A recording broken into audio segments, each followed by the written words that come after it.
Hello everybody, good morning and welcome to the United Stand. This is your latest Manchester United news and transfer news, and some big news this morning as Manchester United's pursuit of a new centre defensive midfielder gathers pace. Now this is definitely the position I think I and many of you would agree is the position that realistically is fundamental to United's future success. It's an area we've left wide open. We've spoken about Bagel FC over the last few years, and I think that we will be buying players in other positions, and maybe other positions may be even more exciting where we recruit. But it's absolutely fundamental to Manchester United's future success that we do bring in a centre defensive midfielder. And we've got three very big stories for you today, actually. One from Italy around Milinkovic-Savic, and two from the Premier League around Ruben, Neves, and also Kalvin Phillips, which is where we're going to start off. Also, there's a development on the centre-back from Germany, and Akanji in talks with a Premier League club. Remember, we've been speaking about him for a couple of months, that Manchester United have definitely been in contact. Is Akanji heading to Old Trafford? We'll talk about that in a moment as well. Stop buying English players, says Sam Woodward. Fred is the best midfielder and Maguire's the best defender, says Max. He's not woke up properly. And don't think Phillips is worth 50 million, says Extradar. Well, look, I think the first thing I want to say this Wednesday morning is that we have got the press conference reaction for you later on. I'm not too sure what time it's going to be with Rangnick, but that's always interesting. But the first thing I want to say really is, I mean, you see these people on social media, I see them in the chat, it's absolutely fine, and they just get locked into this sort of, I've got a sad life, whereby they just think if anybody's critical, you're not supporting the team. I'm like, this is going to be the worst Premier League Man United side we've ever seen, and you want us to all hold hands and sing it's great. I mean, success comes from demanding better. One of the biggest head messes I ever have is that Sir Alex Ferguson used to be screaming and shouting at his players, demanding more, and yet we have fans now who tell you you're not a proper fan if you're not being positive. It's like, where were you in the Sir Alex years then? Because he wasn't always positive. But what I was going to get to is that when we talk about Kalvin Phillips, there are pros and there are cons, and I'm not falling into the trap where I have done for over the last few years, where we spend 80 million on Harry Maguire and I just go, I think it's a good signing, he's a top centre-back, or 50 million on Wan-Bissaka. Well, you get what you pay for. I think we've got to, where we are as a football club now, I'm going to analyse every transfer pros and cons, because I don't want to be here in 3 years' time with people showing me the clip of when Phillips signs and I'm going, yeah, he's brilliant, he's going to revolutionise. I think those days are gone. I think with managers they're gone, and with signings they're gone. There has to be pros and cons. Hi Mark, we love you. I only watch your show, which is not really cool, but you're the best. Please don't leave United Stand, says Caleb. Thank you very much. Welcome to Members Club, Tom Abraham. And hi Mark, just wanted to say thank you for the great content on Monday. Really helped me calm my nerves before my big interview with Aston Martin. Top guy, says Liam Devon Red. I hope you did well. Liam. Aston Martin.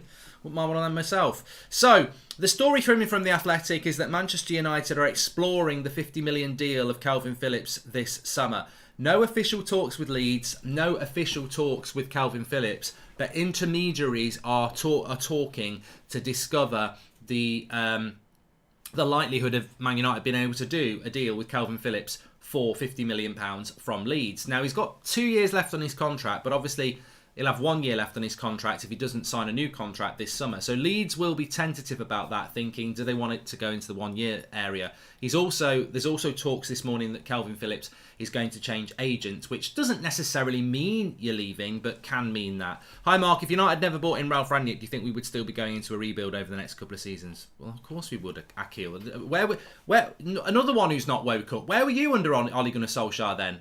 Did you miss the batterings at home to Liverpool and then Leicester and Watford? It's got nothing to do with Rangnick that we need a rebuild, mate. Speak to Ollie about that. It's a bloody mess. So, Kalvin Phillips, Manchester United, £50 million. The Athletic are talking about this. To be fair, Samuel Luckhurst in the Manchester Evening News was talking about it a couple of weeks ago. What do you think about Kalvin Phillips? Because we've got a few players to talk about this morning. Injury prone, says Gabrielle. Thank you very much. Exactly the place I wanted to start. Is not... Wrong answer, Gabrielle. He's not injury prone. He's going to be, I think he's 20, is he 26? I did write it down somewhere. He's 27 in December, which might be a consideration in itself.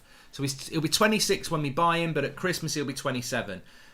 He's not injury prone. He has had a very bad hamstring injury that's kept him out for 4 months this season, and it felt like he was out for most of the season.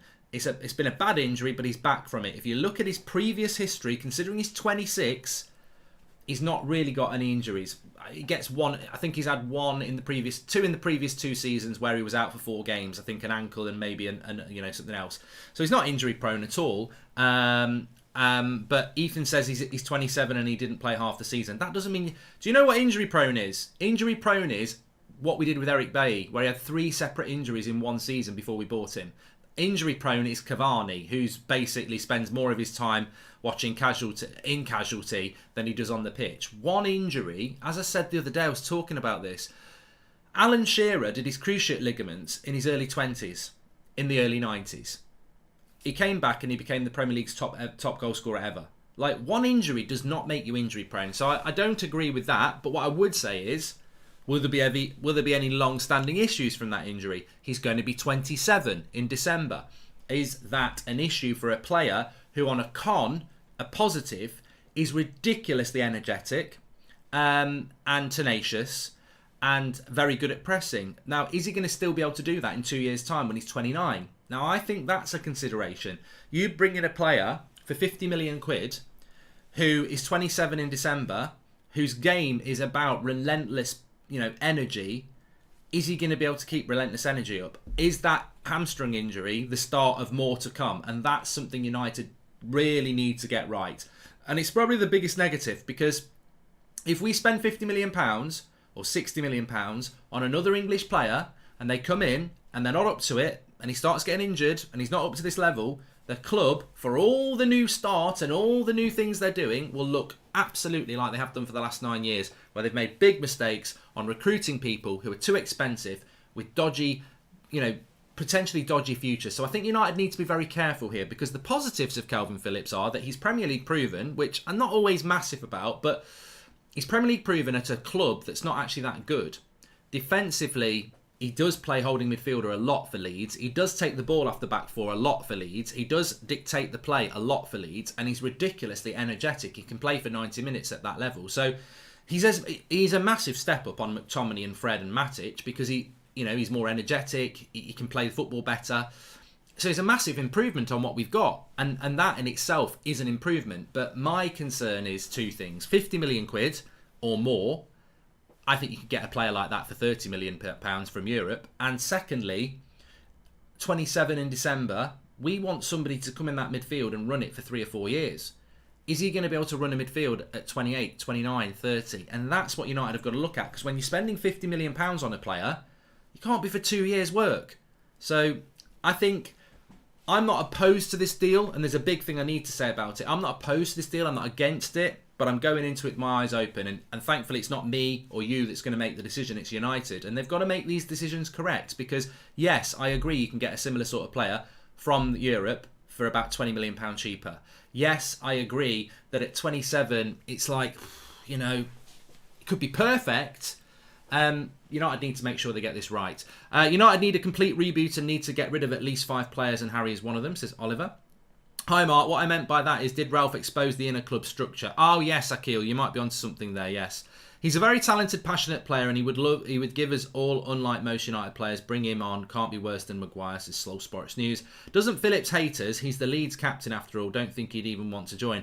Well, that's a great point by NYYK. I mean, look, I've mentioned this a few months ago about Kalvin Phillips. Why would a Leeds captain join Manchester United? But Alan Smith's done it in the past. Maybe it's not such a big thing anymore. I think it means more to Leeds than it does Manchester United, but apparently it's not an issue.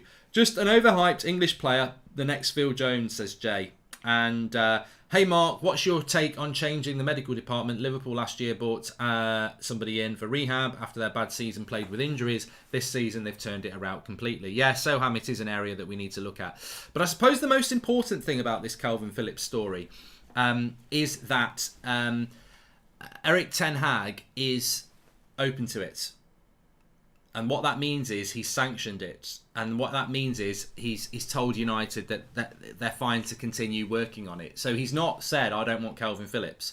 So that is quite interesting in itself, that Erik ten Hag, Ralf Rangnick's involved. Ralf Rangnick is apparently a fan of Kalvin Phillips as well. But Manchester United aren't doing this behind Erik ten Hag's back. He's like, well, you know what?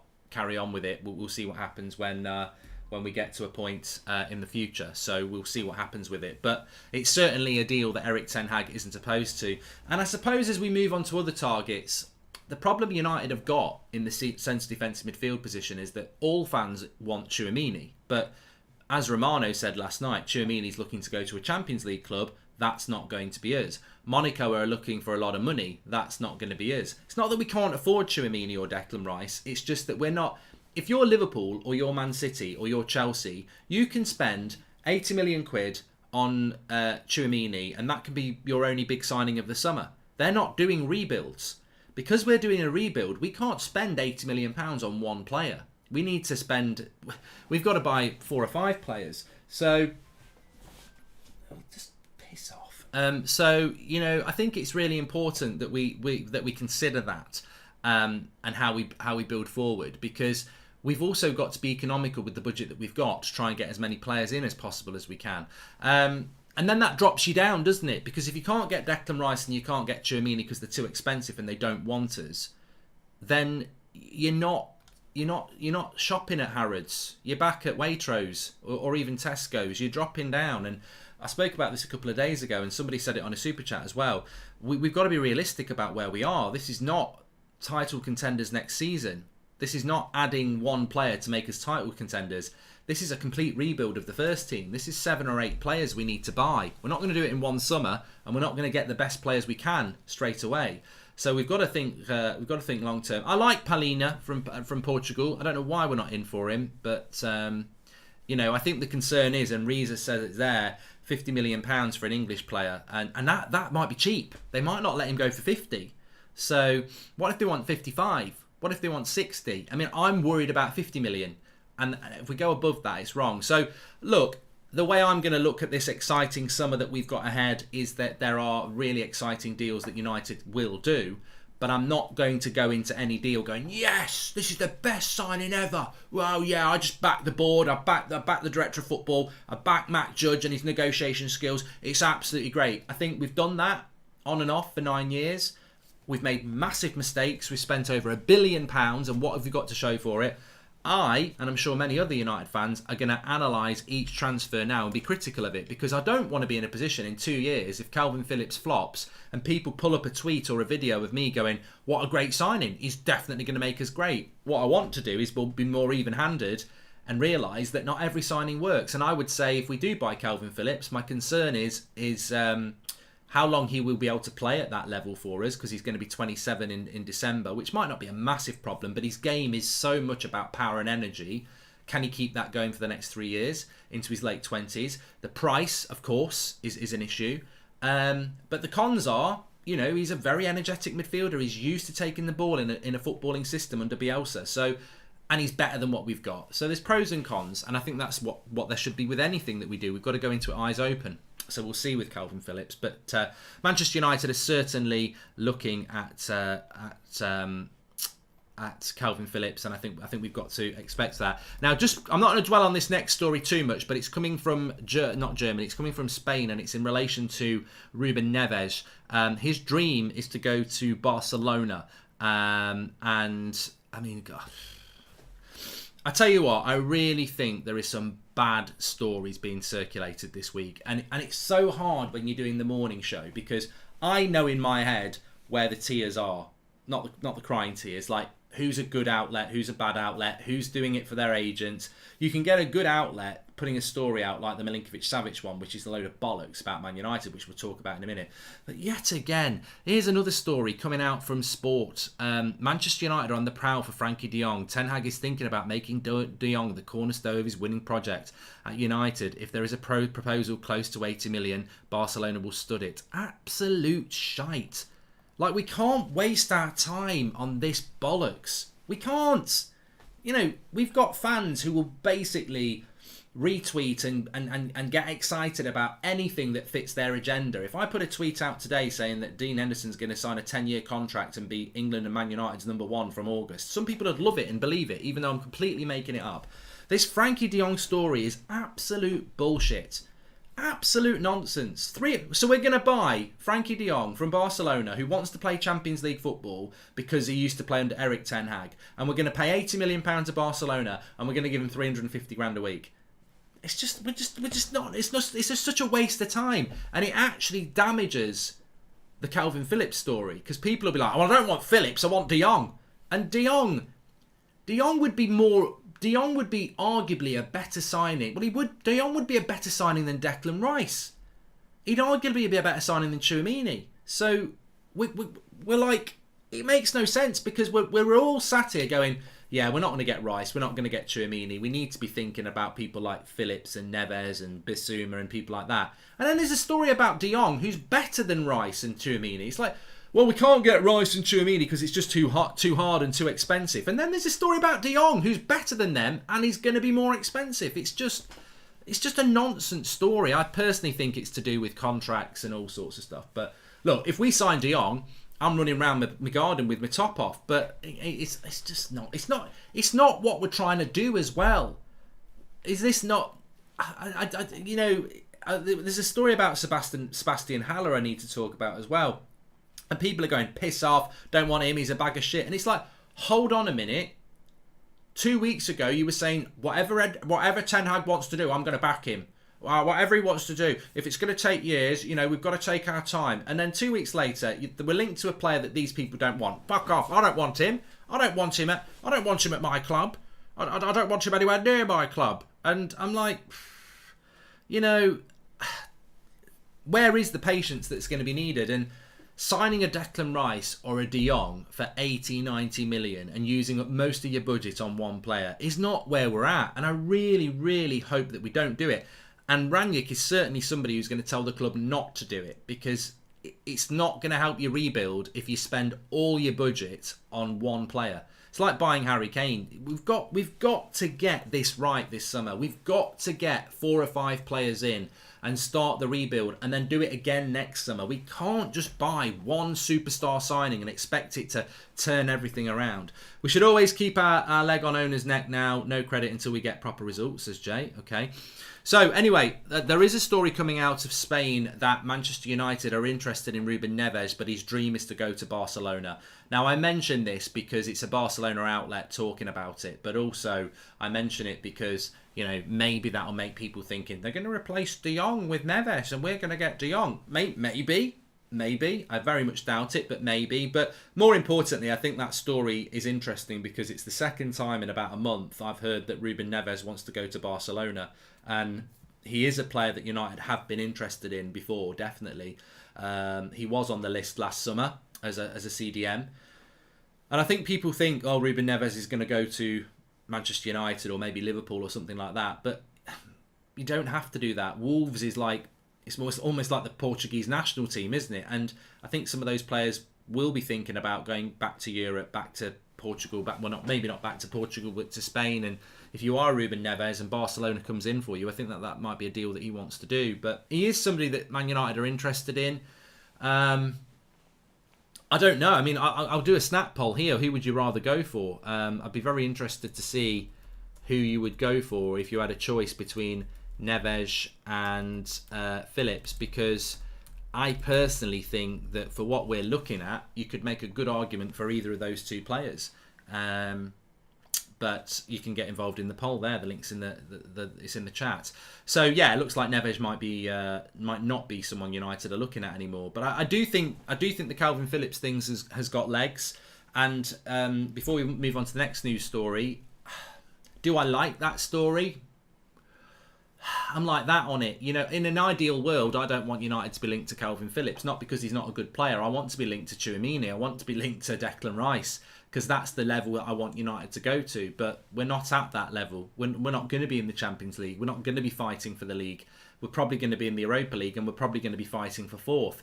Therefore, it's like you can have all the money in the world. Look at Newcastle. Newcastle ain't signing Erling Haaland, and they're not signing Kylian Mbappe. They've got the money to sign them. They've got the richest people. They're the richest club in the world, aren't they, Newcastle?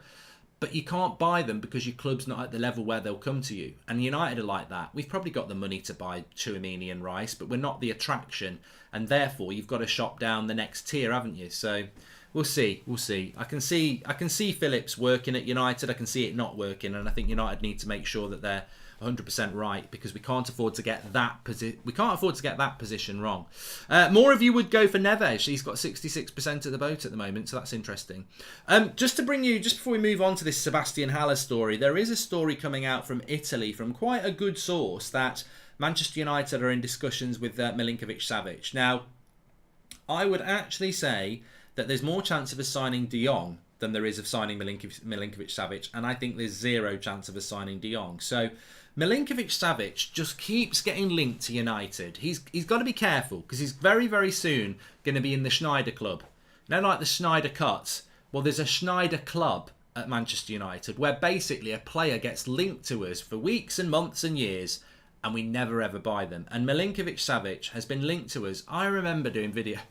I mean, I dread to think what the thumbnails looked like and what the camera was I was using when we were putting Milinkovic-Savic on thumbnails 5 or 6 years ago. But it's been going on for that long. He has been absolutely linked to us for a very, very long time. He's a decent player. And you know what? I think if he'd come under Mourinho, it would have been very, very interesting. But is this 2017 exactly, SS? We're not in for Milinkovic-Savic. Lazio would want 60, 70 million. There is no way United are going to go and spend 60, 70 million on Milinkovic-Savic, who at this, he must be about 40 now. He won't be 40. He must be about, what would he be? 26, 27? We're not going to do a deal like that. Not at that price. We're not going to do a deal like that because it's too much of a risk. Serie A is very, very slow compared to the Premier League, and therefore, if you are bringing in a player to run your midfield, it's a big, big risk. So we're not. If Milinkovic-Savic was for free, I think United might look at it. I think a couple of clubs might look at it, but United aren't going to go and spend 60, 70 million pounds on Milinkovic-Savic. And one thing you can absolutely guarantee around Milinkovic-Savic and Italian football is that when Man United get linked to a player in Italy, it's normally because they're looking for a move to another Italian club or they're looking for a contract renewal. And I would be... love from Australia, says DZ. Thank you very much, pal. I would be stunned if Milinkovic-Savic doesn't sign a new contract with Lazio this summer or move to Inter Milan or something like that. He ain't coming to the Premier League and he ain't coming to Man United. I can see Ten Hag getting Phillips and using Garner as an understudy and growing Garner's game over the next few seasons, says Chilled Aussie. Well, that's a very good point. And whether it's Phillips, whether it's Bissouma, whether it's Tchouaméni, whether it's Kamara, whether it's whoever anybody wants it to be, whoever the flavour of the month is, ultimately, that's the whole point. You bring in a player that does the job for you for 3 or 4 years. I think any signing, you want to get 3 or 4 years out of them at their best. And you want them to go up a level as well. So buying Kalvin Phillips at 26 isn't a bad idea. But can he play at this level consistently? Is he going to keep up the level he's had at Leeds over the last 3 years for the next 3 years into his late 20s? And if the question is we're pretty confident, yes, then you bring him in, and yeah, of course, people like Garner and anybody else at the club, but Man United probably need 2 midfielders as well. For me, it should be Phillips and another. I would love us to bring Kalvin Phillips and a Bissouma, or Kalvin Phillips and a Lema, or someone like that. I don't know whether we're going to do that. Kamara's contract expires in June, and you can get him for free. Would love him at United under Ten Hag, says Daniel. Well, the latest on Kamara is that people would really love me and anybody else to say we're in for Kamara, but the story on Kamara has always been worse than Tchouaméni. We were offered him by Marseille in January and we said no. And literally Marseille would have took 5 million quid because he's out of contract now. Marseille can't get anything. So United said no in January. They didn't even want to do a deal for 5 million quid with an up-and-coming midfielder that a lot of people think's decent. So, I mean, I've got him in my FIFA team. It's FIFA at the end of the day, but, you know, he is a holding midfielder. He is up-and-coming, and United just weren't interested, and I don't think they are interested. I would be looking at him in relation to what we just said there. Maybe you get Kalvin Phillips and Kamara. But the problem United have got as well is, do I think we'll buy 2 midfielders? Probably not. People talk about Garner for the future. Maybe he goes on loan next year, but he is one for the future, hopefully. But you've still got Fred. You've still got McTominay. So maybe that's going to prevent us going for 2. I think nowadays being 27 is the new 24. Players are a lot fitter, says Dazzo. Yeah, but not all. They're not all, Dazzo. A lot of players in their late 20s drop off energy-wise. And look at Kalvin Phillips. He is an absolute engine.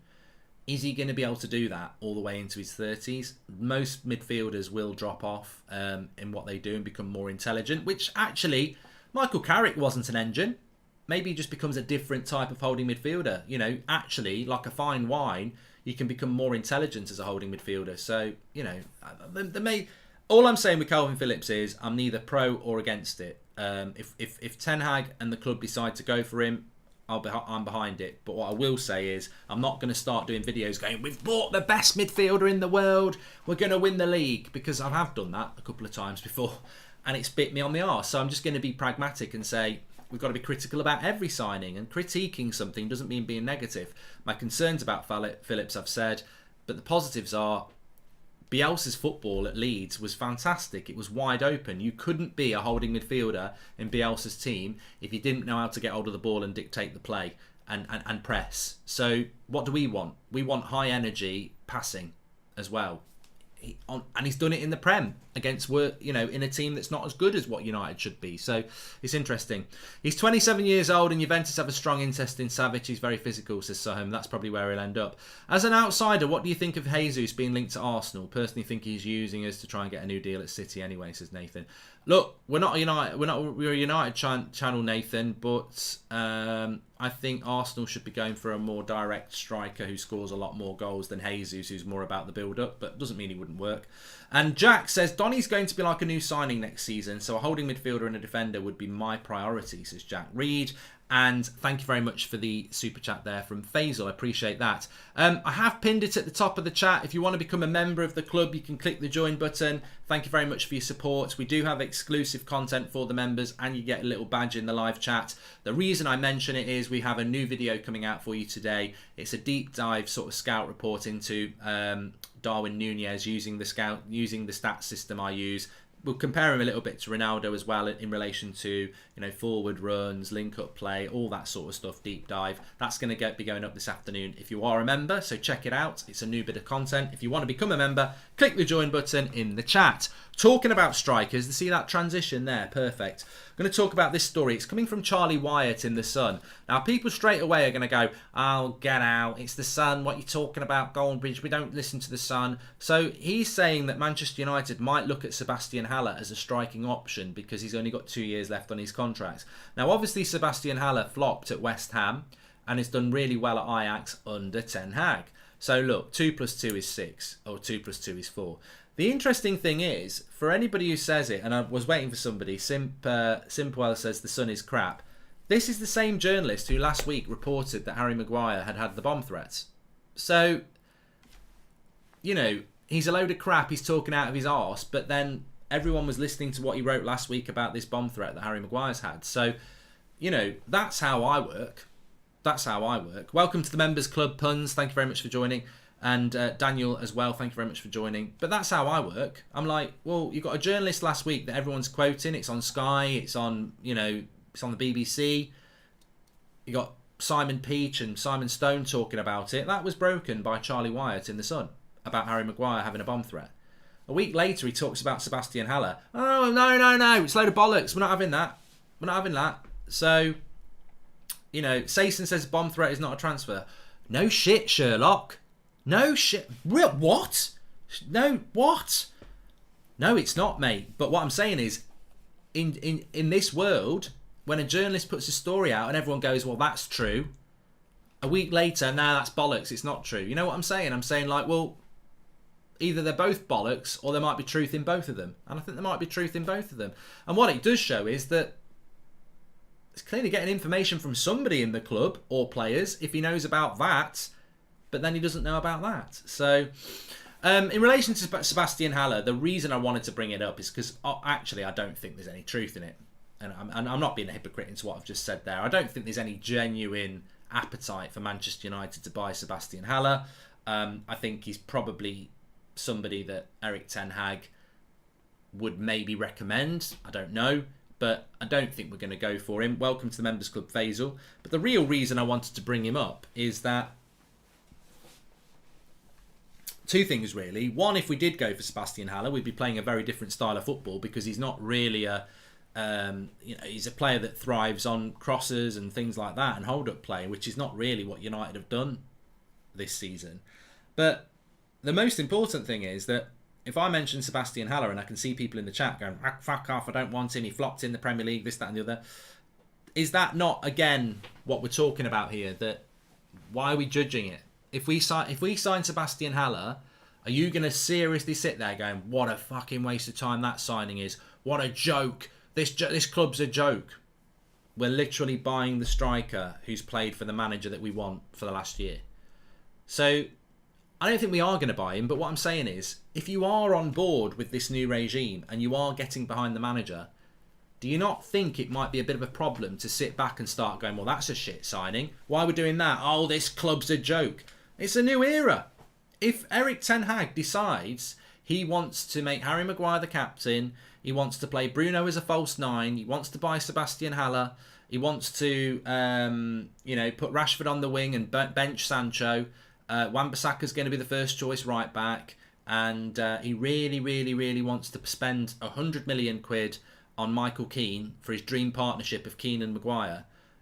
Of course, that's concerning, but he must be allowed to do what he wants to do. And there may well be things this summer that we don't agree about. And I keep saying this, look, if Erik ten Hag comes in and buys a new goalkeeper and benches David De Gea, I won't agree with that. Personally, I won't agree with it because I think, well, De Gea's been a great goalkeeper this year. But publicly, I'm not going to go, what a joke. It's the same old shit. Publicly, I'm going to go, that's really interesting. I mean, I wouldn't have done it myself, but I'm not the manager. He is. He's in charge, and he must be allowed to do that. And this is where I made a mistake, and I think many people made a mistake, and United made a mistake. Remember that summer when we heard that Mourinho wanted to sell Martial?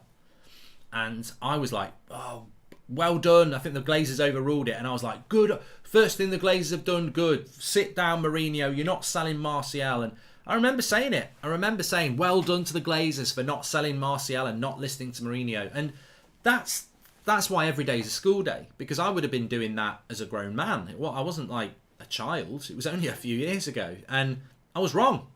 And I've learned I'm wrong. And I think years and years of success at United, I've not been really used to what failure is. And that was wrong. When a manager says they want to sell a player, they should have done it. Even though it wouldn't have been popular with the fans, even though the club didn't want to do it, they should have done it. Because look at Martial's career since then. It's not been a rip-roaring success, has it? Mourinho ended up with the sack. They should have done it. I wouldn't have agreed with it at the time, but they should have done it because a manager should be backed. And that's my mindset this summer. There's probably going to be signings I don't agree with. There's probably going to be selections I don't agree with. But publicly I will be agreeing with them because that's what you've got to do with the manager. You've got to give the manager. I see United fans constantly on social media saying the club have got to give Ten Hag control. They've got to let him do what he wants to do. And then you see a story about Sebastian Haller and the same people are going, piss off, don't fucking sign him. And it's like, well, hold on a minute. You just said you've got to give him control. Now, I don't think he's going to buy Haller. I think it's just a silly story. But what I'm saying is there will be signings where people go, oh, I'm not sure about that. Maybe it's Kalvin Phillips. Or there will be team selections where he does things and you go, I want to pick him there. But we've got to get behind him. If he's going to fail, you've got to fail having total control.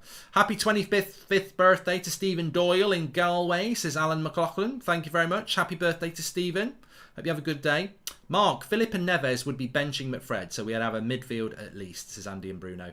And I think that's a great point. That's a great point by Andy and Bruno, is that whether it's Kalvin Phillips, whether it's Bissouma, whether it's Ruben Neves, they're all a massive step up on Matic, Fred and McTominay, and therefore there will be an improvement. And I think you need to keep that in your head as well. If we did buy Phillips, he is better than McTominay and Fred as a holding midfielder, and therefore you're going to go from there to there, and you're going to win more midfield battles than we have this year.